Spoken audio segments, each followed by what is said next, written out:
মাইকের আওয়াজ কিন্তু খুব স্লো। আকর্ষণ করতেছি রাজমাইক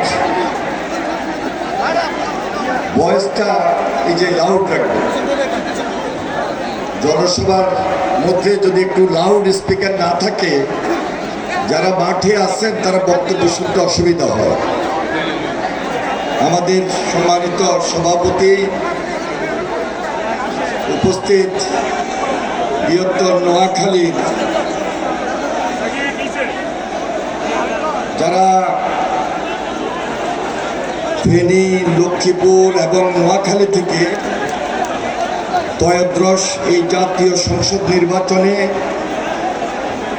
বাংলাদেশ জাতীয়তাবাদী দল মনোনীত প্রার্থী হয়েছেন, সকল সম্মানিত নেতৃবৃন্দ